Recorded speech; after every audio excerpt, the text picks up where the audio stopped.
Góðan daginn ágætu vinir. Það sést ekki blómið hérna.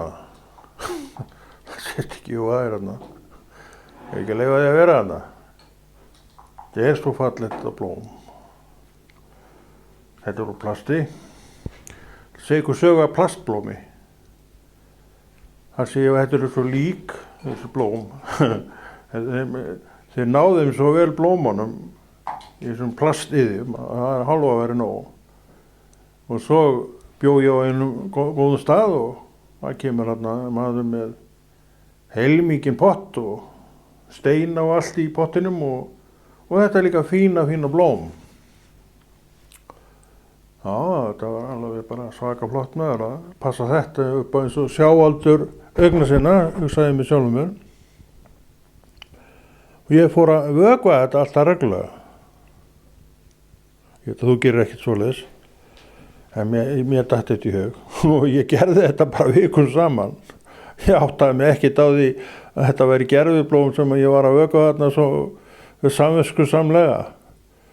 Svo kom sá sem að setti blómið upp og hann alltaf sprakk úr hlátri þegar ég sá hann að ég væri alltaf að vökva blómið. Já, það er gott að vökva blóm.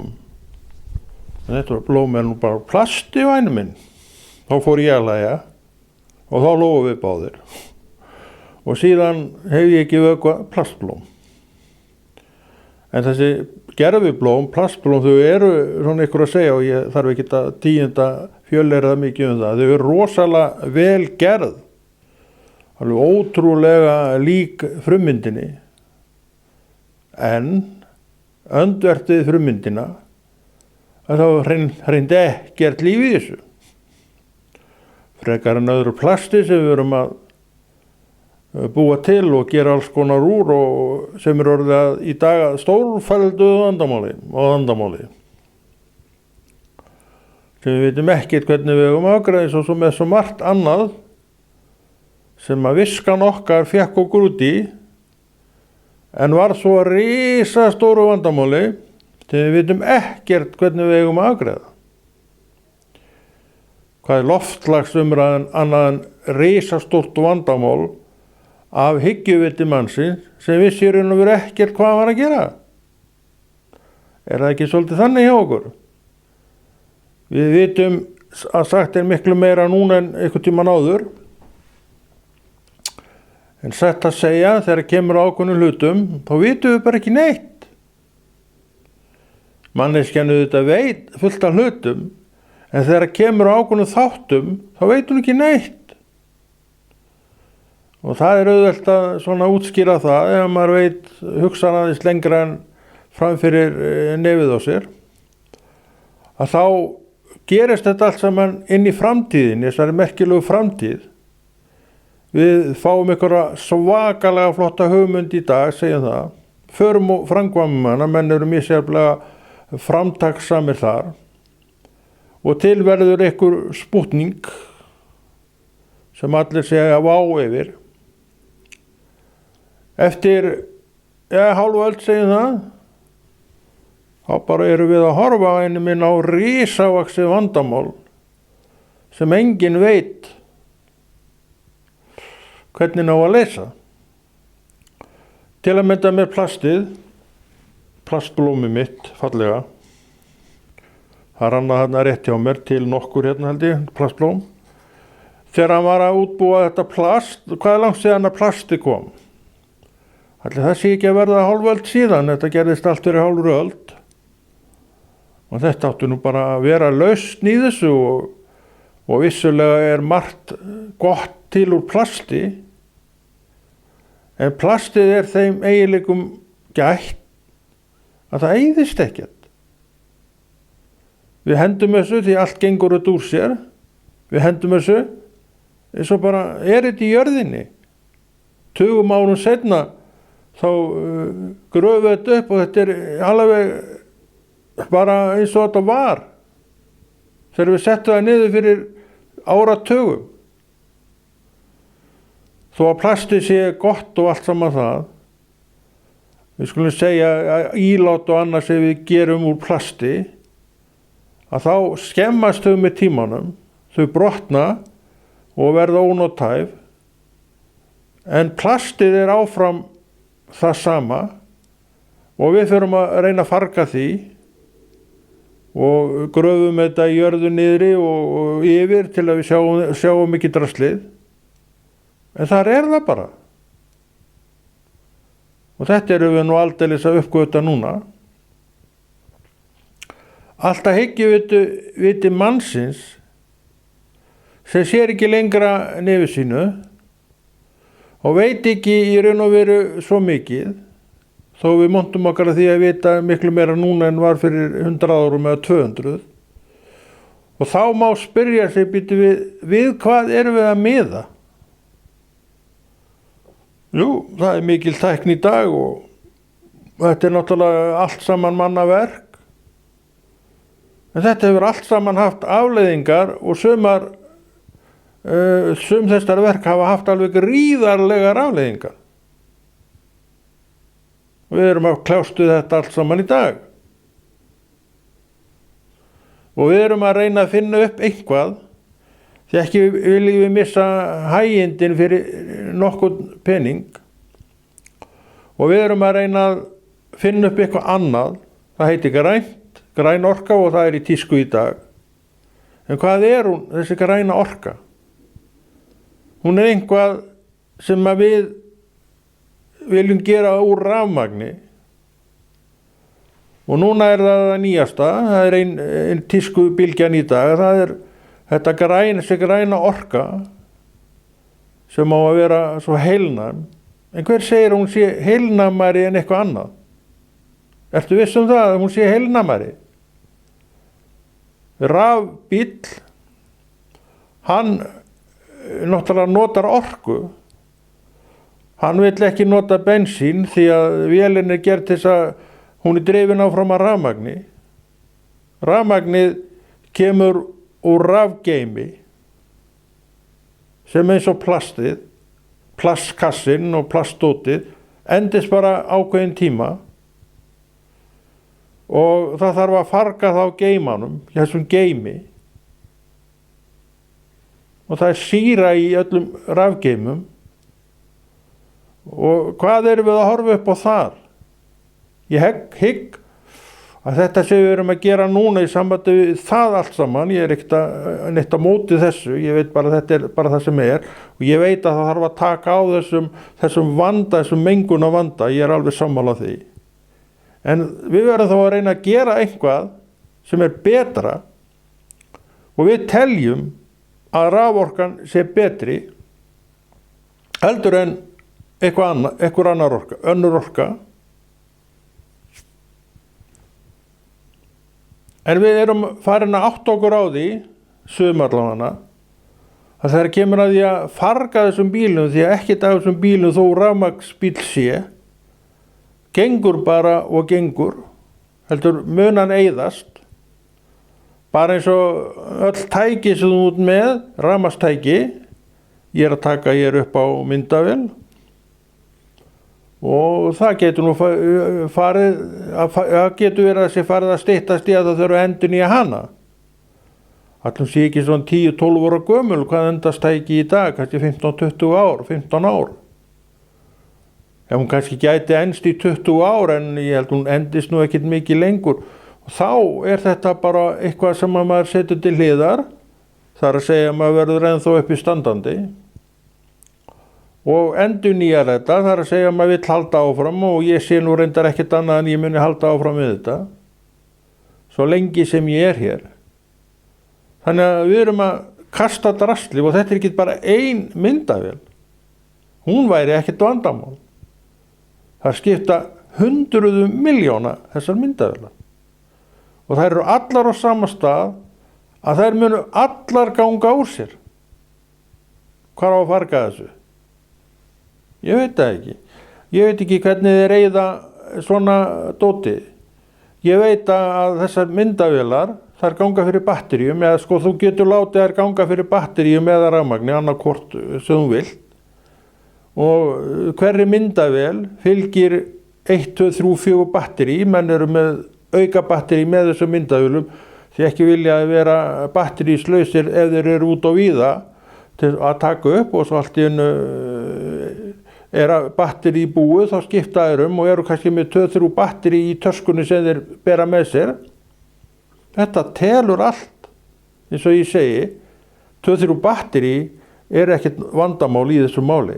En þegar að batterín skipta orðið 2 milljónum, þá erum við að horfa á svo litið annað dæmi. Þetta það sem Og þetta vandinn sem við að eiga í dag varðandi þessa mengun.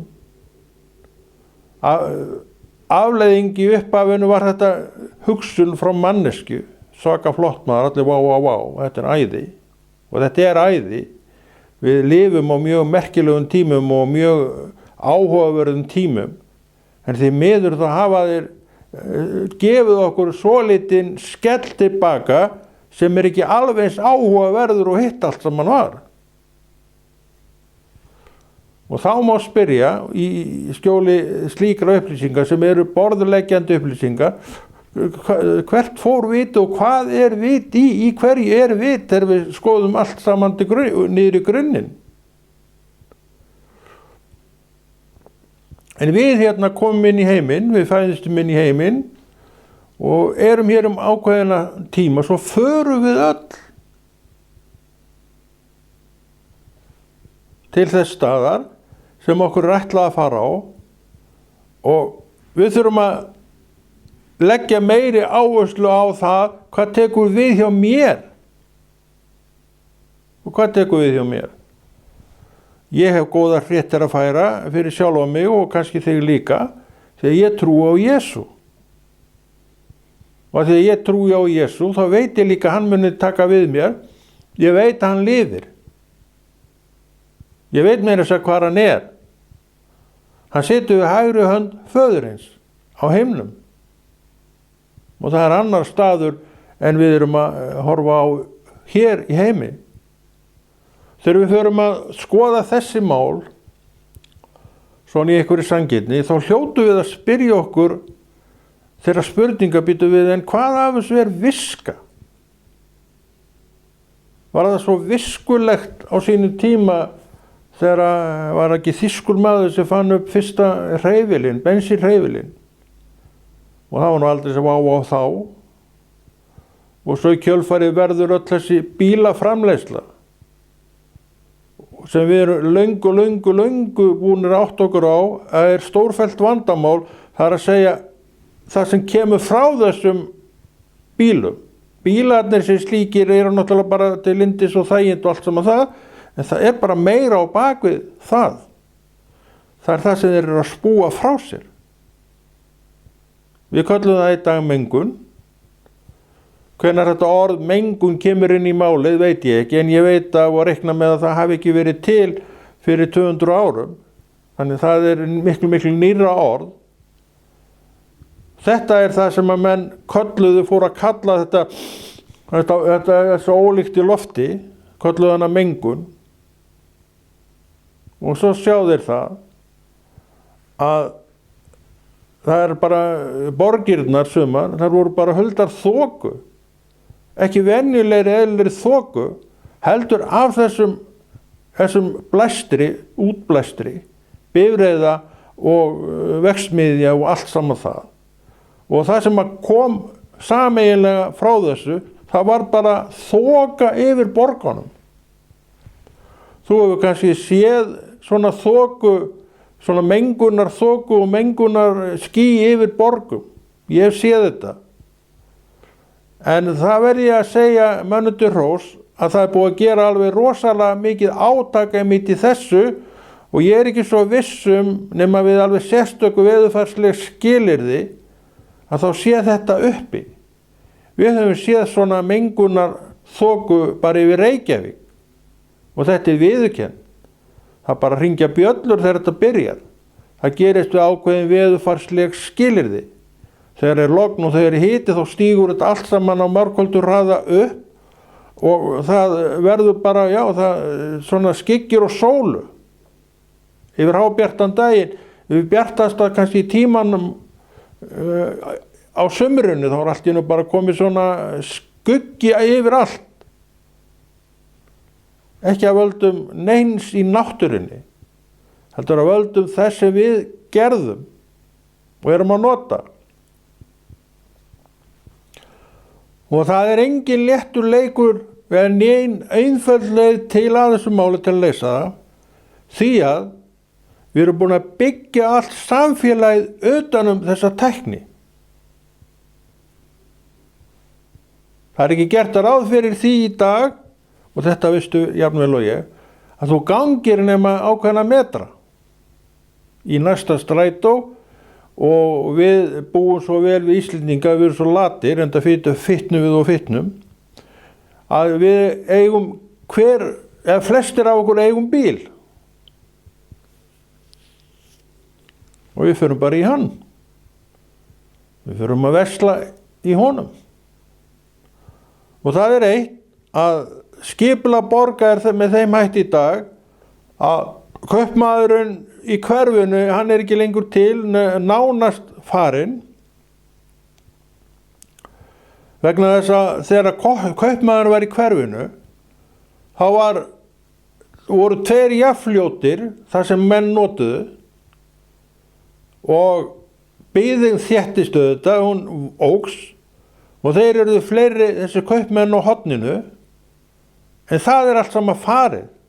Og hvar eru þessar verslanir í dag? Það eru svo sem til sínum verkefnum með stæl, það vantar ekki.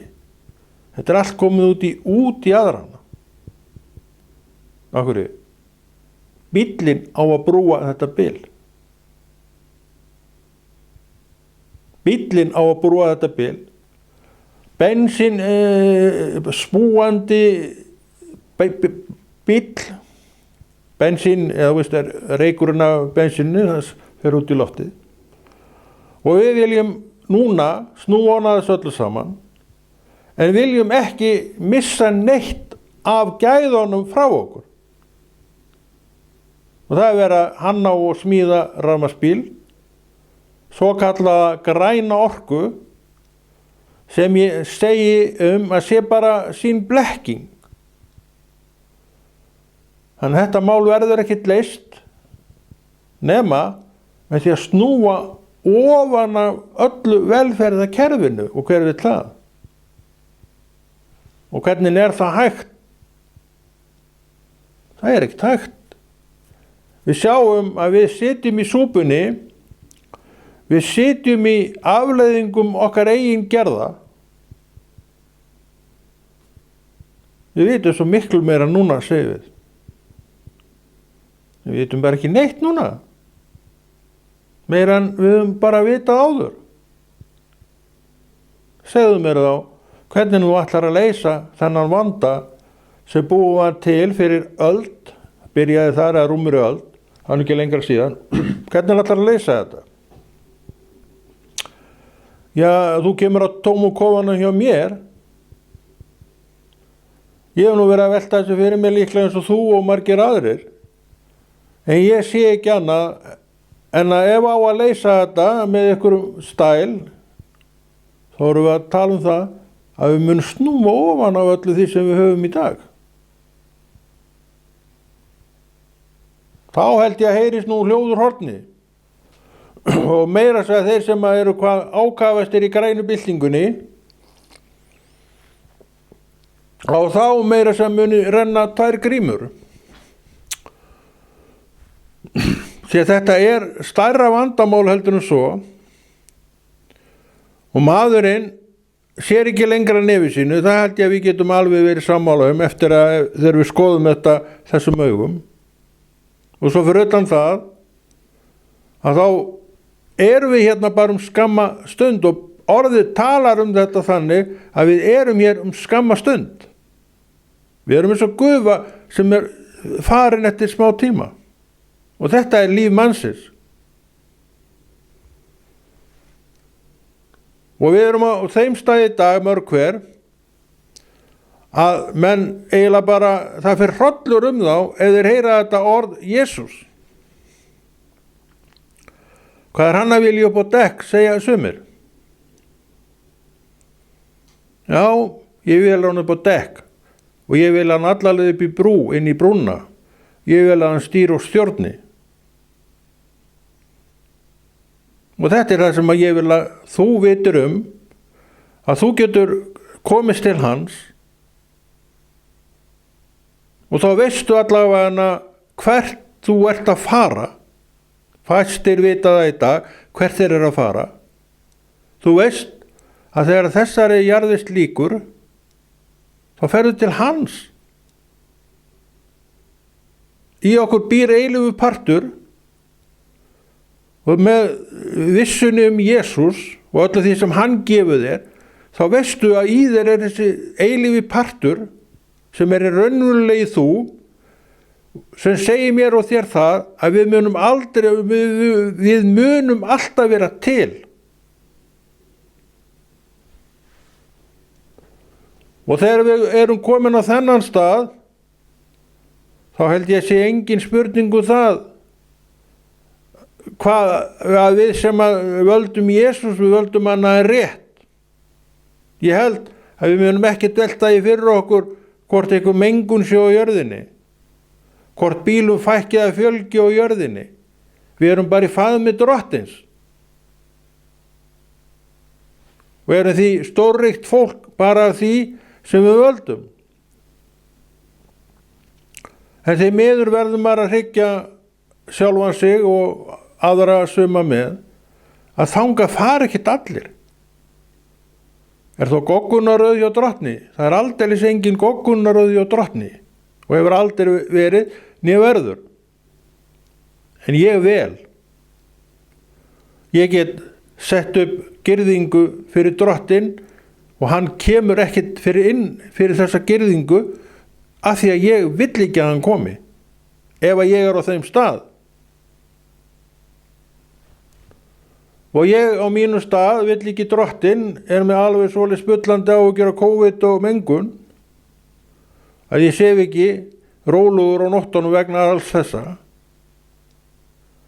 Og eins og þessar heimsendaspár sem eru núna, hafa verið núna í nokkur ár, með þessa loftslagsvá sem að ríkin eru sammála að þurfi að gera eitthvað til þess að spyrna við fæti, gera eitthvað, það það talað þannig, því þeir frekar en ég veit ekki hvernig þeir að gera þetta.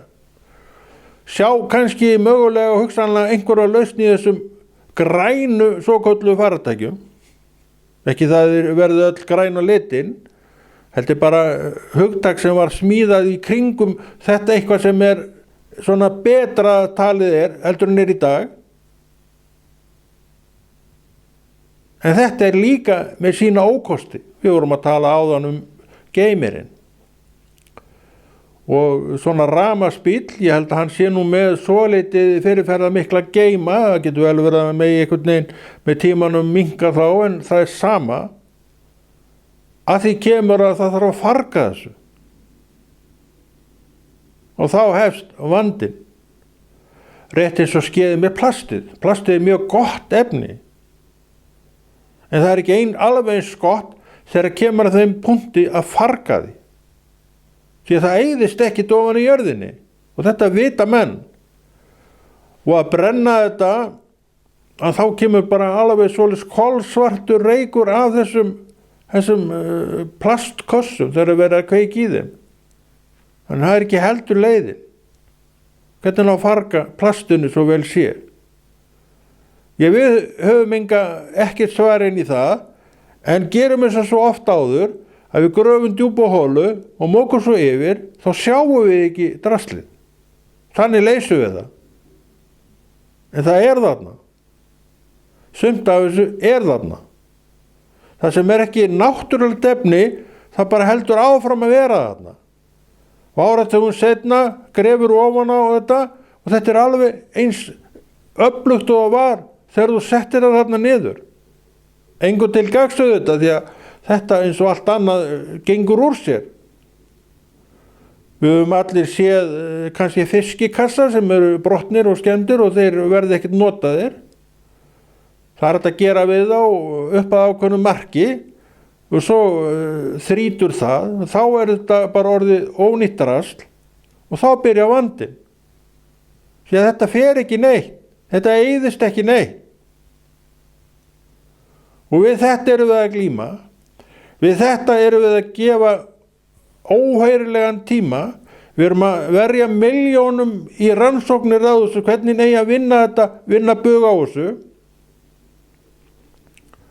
En við finnum enga lausn.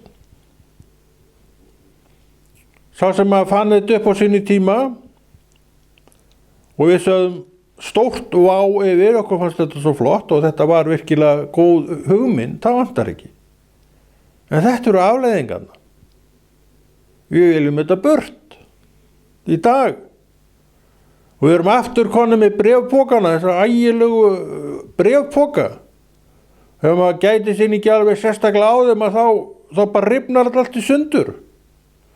Ég var að kaupa mjólk daginn í bréfpoka. Þetta allt komið í bréfpokan og svo tók ég hann eitthvað asnalega upp og hann bara fór í 35 parta og mjólkin bara hrundi niður. Hún sprakk nú reyndar ekki, þannig að ég þurfti að bera þetta í fanginu og við illan leik inn. Svona var þetta hérna í gamla daga þegar bréfpokin ekkert nýr. Þegar ég var krakki, ungur maður, ég var krakki, þá var þetta allt í bréfpokum. Og maður var að fara í nefndinu stundum að fara í búð fyrir mömmu og þá setti maður þetta allt í bréfpoka. Ég ætla maður að beða stóran poka maður veslaði mikið, minni það. Og hann var fylltur og svo var reynt að koma honum heilum heim og það gekk nú bara alls konar á. Hann vildi bara fara í allar áttir og svo lenti maður í vandræði með innihaldi því að ef að pokin fór þá bara streifðist þetta í kringum hann. En þetta var ekki vandamál hvað náttúruna varðar. Ef þetta varð eftir á jörðinu þá var þetta horfið eftir smá tíma og það bara einhvern veginn blandaðist við mjöldinni eða hvað það var, ekkert mál. En svo kom blessað plastið, ég man ekki hvenær það kom en ég veit að það er áratugi síðan. Og það var nú aldeilis bara, þótti nú aldeilis fínt maður. Og menn fóru að gera alls konar úr þessu plasti. Þeir hérna smíðu nú bíl, ég held að hafa nú aldrei verið með ein tegunda bíl sem voru fleiri heldur en Trabant. Trabant var úr plasti og menn mæriðu þetta alveg fram og tilbaka og ef að keyrt á hann, Trabant, og þá bara kom dæld, svo bang, svo skust bara dældin út eftir smá tíma hjá morgun. Og þá var þetta alveg svo heilt, eins og ekkert hafi skeð. Það var svona allur gangur á því. Minni það að menn hafi sumir hellt á þetta heitu vatni og ding, og sprakk, þá skaust dældin út, eins og gerist með plast. En þetta er eitthvað sem við viljum burt. Og það var mörg ár síðan að við fórum að tala um þetta burt. Já, þetta er áhyggjuefni dagsins.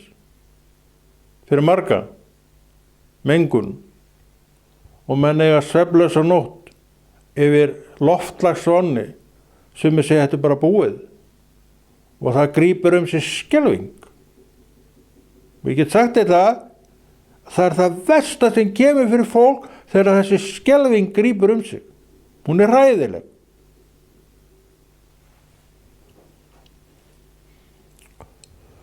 Það er ég og Krist og hann talar inn í málið og að því að ég þekki Krist og ég veit að hann er að tala inn í málið, hann talar inn í framtíðina, því hann er framtíðin, þá er ég sallarólegur hvað þetta varðar. En ég skal vera þáttakandi í því að minnka mengun ef ég geti eitthvað gert. En að þetta sé að vera búið, nei takk.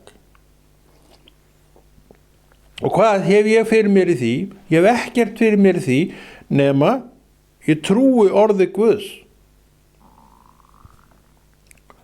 Og það sem maður veit þaðan, og þú getur alveg vita þetta og við getum öll vita þetta, er stóra málið. Og hvað er það? Jú, Kristur mun stíga aftur niður til jarðarinnar. Hvernig það verður, veit ég ekki. og þegar hann kemur þá verður hér alveg bullandi mannlíf. Þannig að nú ekki endalókin nú ekki alveg þessi sem við erum að tala um í dag. Þetta er það sem að Kristur vill gefa mér og þér. Þetta er það sem trúin er að færa mér. Hún vill færa þér þetta líka, þannig það er ekkert að óttast með Krist yfir og umhverfis allt í okkar lífi. En ef þú átt ekki Krist, þá áttu ekki heldur þessa hugsun. Þannig þú ert ekkert að velta þessu fyrir þér, þú auðvitað veist af þessu því að þú heyrir umræðuna, veist alveg hvað hún er og snýst, en hún snertir þig ekki neitt. Þannig að þú ert alveg salla rólegur og róleg vegna þess sem þú veist vissu þína fyrir. Vissa þín er Kristur. Þetta er það sem svona strangt til tekið við ættum að verja tíma okkar í. Og Drottinn segir svo margt inn í það sem við vitum að er frá honum komið. Eins og það að ég mun vel fyrir sjá, segir lifandi Guð við mig. Með öðrum orðum, að þá mun hann sjálfur sjá til þess að ég hafi nóg að bíta og brenna. Og hann mun sjá til þess að ég geti með einhverjum hætti skaffa mér þetta. Og menn hérna á Íslandi, það var sveitin og sjórinn sem að fæddi fólkið og klæddi, það er ekki spurningu það. Þetta fólk átti ekkert svo mikið, átti, bara sama ekki neitt en nóg. Það hafði sín hús sem okkur hugnast nú ekki í dag að búa inn í, torfkofum eða neinu slíku. En sumt af þessu fólki og kannski mest af þessu fólki það lifði bara ágætis lífi inn í þessum kofum. Þetta voru þetta kofar. Við eigum svo góðu að venjast í dag að við skiljum ekki hvernig fólki gat liðið vel inn í þessum kofum. Köldu kofum. Já, það sem öllu ægði saman. Kýrnar undir gólfinu og það er alveg hægt að skilja það menn sem þekkja til kúa því að þær gefa gríðarlega mikinn hita frá sér. Hann með kýrnar undir gólfinu sennilega hefur gert að verkum að það var alltaf svona notalegt inn í húsinu sjálfu. Þú sem þekkir til fjós, þar er engin hiti, ekkert sem að hitar upp húsið, en samt er það fínasti hiti, stofu hiti og meira kannski. Þetta stígur allt upp af skepnunum. Og þennan notuðu menn sér í torfkofunum, þess að það var fjósið mikið undir baðstofu loftinu. Ég hygg að það hafi verið svona algenga reglan hvað þau hús varðar.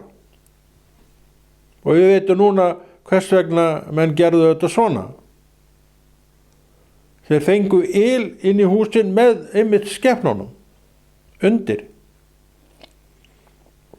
En það hefur náttúrulega fyllt í ákveðin þefur, kannski óþefur, því að þessar skepnur náttúrulega bara gera allt sem það þurfa þar sem þær eru. Og þetta steg allt upp til fólksins, þannig að nú sjálfsagt verið ofta ekkert sérstaklega góð lykt inn í þessum húsum. En allavega áttu þeir sína góðu daga þar og lifðu sínu lífi þar, lásu sína bækur þar, sögðu sína sögur þar, sváfu þar og vöknuðu svo á morgni dag til sinnar vinnu. Allir vinnan hafi ekki byrjað, þegar birti það nú, ég rekna nú með því að það voru engin ljós, þannig rafmagnsljós, þau ljós sem voru uppi, þetta voru koma olíu eða lýsi eða hverju sem var. Það var ekkert rafmagn eitt inn í þessum húsum, það kemur löngu seinna. það fyrir ekki að koma hérna á Íslandi fyrir svona, já, eitthvað tíma fyrir 1800 og eitthvað. Það er nú ábyggilega komið víða aldamótin 1900, 2000, það segja nú, já, 1900, 1800, 1900. En ég man eftir því til að mynda að mínir jafnaldrar, kannski ekki margir, en einhverjir af þeim, hafa nú alltaf farið í sveit, þú manst nú eftir því. Og þeir sumir sögðu manni frá því að á þessum bæ þar var ekkert rafmagn. Nú er þetta menn, já, jafngamlir mér. Voru þá kannski 10-12 ára gamlir, þá var þetta ennþá svona víða, eða kannski ekki víða, en þetta var til þá. Þannig að þetta var ekkert farið að öllu leyti, já, fyrir kannski þegar við vorum 9 eða 10 ára gamlir og þeir var verið að senda okkur í sveit. Ég vildi nú fara sjálfur í sveit og ég fór í sveit og það var góðu tími fyrir mig, ég veit ekki með þig. Þannig að þetta verður allt saman breyst. Og við erum ekki alltaf mjög hegnar manneskjur og við erum að leggja áherslur á það sem við kannski ættum ekkert að leggja rosalega mikla áherslu á. Þegar Jesús er lífið. Við vitum að við lifum bara skamma hríð. Ég er stutt í 70 í dag. Og ég man vel eftir því þegar ég var bara 10-12 ára strákur. Maður sér þegar maður horfir á þetta héðan, hvernig lífið hefur ætt áfram. Og ég veit ekkert frekar en þú hvernig ég kveð þetta líf. En ég veit alveg hvert ég er að fara. Ég er að fara, það er hún sem Jesús er, þegar að því kemur. Er það gleðilegt efni? Auðvitað er það gleðilegt efni. En ég kann vel við mig inn í þessu lífi eins og það er. Ég vil bara að Drottinn noti mig þennan tíma sem að ég á eftir. Og ég vona alveg eins og þú að það sé langur tími í það. En hvorugt okkar veit hvenær ævin endar. En ég vil gefa mína krafta í að boða Jesú. Ég vil ekki taka þátt í þessari loftslagsvá. Ég bara styð mig við orð Guðs. Og ég segi að þetta er allt saman, það er margt þar sem á þetta að koma fram. Við töluðum áðan að Kristur komi til jarðar. Það er ekki komið að því. Þegar ég fór að hugsa þessi mál á síni tíma, ekkert mjög langt síðan, þá allt í hennu lögsta upp fyrir mér, hei, þetta er ekkert að vera búið. Hvað er að vera? Kristur á eftir að koma. Þá bara ýtti maður þetta til hliðar og horfði svo bara áfram á Jesú. Boðum hann saman. Já, leifum heiminum að maður vill hafa áhyggjur á þessu, en við skulum ekki hafa áhyggjur á þessu. En við skulum vera með í því sem að má til betri vegar fara þar. Við skulum standa saman það að minnka mengun. Með þeim ráðum sem að til eru. En við tökum ekki þátt í umræðinu loftslagsvána, að þegar við vitum annan sannleika þar. Og þennan sannleika höldum við bara í. Og auðvitað hvetjum við þig líka til þess að halda í hann með okkur. En þú ræður því sjálfur og sjálf hvernig þau mál öll saman eru vaxin. En þetta er það sem ég ætla að gera. Þetta er það sem ég hef verið að gera. Og þetta er það sem orð Guðs talar og þess vegna gaf hann mig trú að ég haldi í þetta. Í dag segi ég held ekki í þennan hégóma lengur. Ég veit að þetta hneykslar örugglega eitthvað og hann finnst ég að tala gáleysislega. En trúðu mér með það, þetta er alvöru tal sem ég er að bera hér fram. Þetta er það sem ég veit að muni gerast. Þetta er það sem ég veit að mun gerast, en ég veit að líka að hitt allt saman mun halda áfram. Að því ekki er allra trúin allra. En við sem eigum Krist, við skulum halda okkur bara við þennan steðja. Við skulum leyfa orðin að tala til okkar sem styður það sem hér er sagt. Og hvað gerist? Þú verður bara sallarólegur. En það er ekki gott bara, verður bara sallarólegur. Færi hérna fallega plastblómi mitt. Ég hef nú aldrei vökvað þetta. Já, ég var að vitna það að ég vökvaði eitt svona alveg mjög samlega. En hérna við skulum segja þetta gott í dag og Konráð Rúnar Freyþursson þakka fyrir sig og kveður.